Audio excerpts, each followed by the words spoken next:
नमस्कार. मी डॉक्टर प्रेमाला मुखेडकर.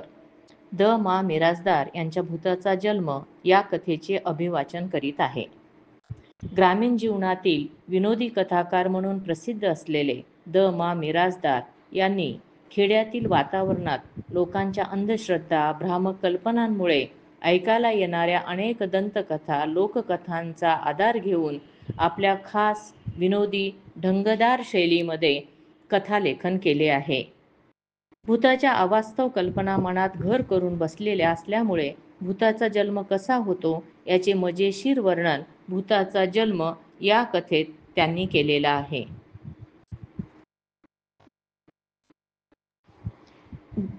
गुंडगुळ्याचा माळ हे ठिकाण भूताच्या दृष्टीने अगदी गैरसोयीचे होते.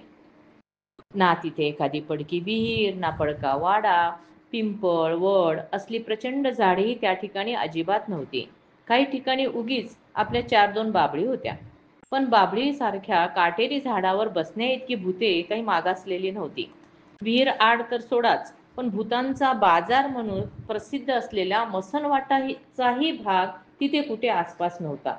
म्हणजे भूताचा जन्म व्हायला ती जागा अगदीच निरुपयोगी होती. येऊन जाऊन एक पिंपरणी त्या माळाच्या माथ्याच्या अलीकडेच उतरणीवर तग धरून होती. ती किंचित वाकलेली होती. यामुळे हजामत केलेल्या भटजीच्या डोक्यावरील शेंडीसारखे तिचे सौंदर्य दिसत होते. या पिंपरणीच्या पाठीमागे एक लहानशी डगर होती. तिच्या कडेने थोड्याशा बोराट्या, तरवट, बस एवढीच त्या माळावर अपूर्वाई होती. अशा या भकास वृक्ष ठिकाणी जन्म घ्यावा असे कुठल्याही शहाण्या भूताला वाटले नसते. पण शहाणा आणि गाढव हे 2 प्रकार माणसांप्रमाणेच भूतातही असल्यामुळे एक भूत ते नको नको म्हणत असताना त्या ठिकाणी जन्माला आले. आपण कुठे जन्माला यावे हे कुणाच्याच हातात नसते. त्यामुळे त्या भूताला या गुंडगुळ्याच्या माळावर अगदी नाक मुठीत धरून जगात उडी घ्यावी लागली. म्हणजे काय झाले? त्या दिवशी अमावस्या होती. रात्रीचा काळाकुट्ट अंधार सगळीकडे दाटला होता आणि अशा भयानक वेळी पैलवान तुकाराम लांडगे हा त्या माळरानावरच्या गाडीवाटेने खालच्या वस्तीकडे चालला होता. तुकाराम म्हणजे देशमुखाने पाळलेला पट्ट्या होता. रोजचे 500-500 जोर आणि खाटूम-खुटूमचे जेवण कधी चुकत नसल्यामुळे त्याच्या दंडाच्या बेडक्या कडक फुगल्या होत्या. मांड्याचे फट फिरत होते. गर्दन उतू चालली होती आणि आधीच आखूड असलेले नाक गालात गडद झाले होते.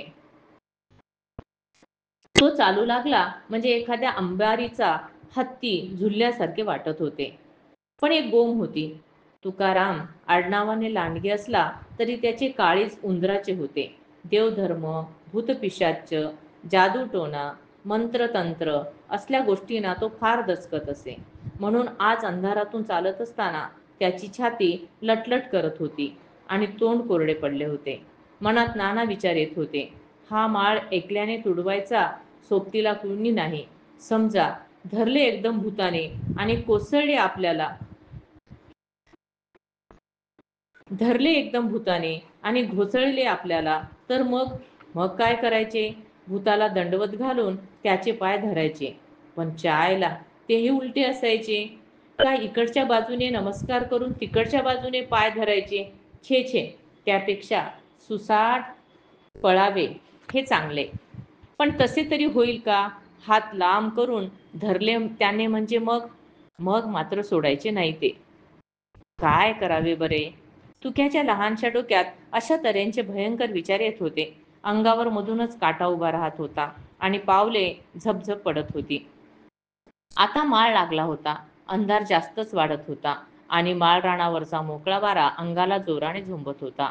रात्रीची किरकिर कर्कश होत होती आणि सगळीकडे अगदी स्तब्ध होते. लांबून कुठून तरी क्वचित वस्तीवरच्या कुत्र्या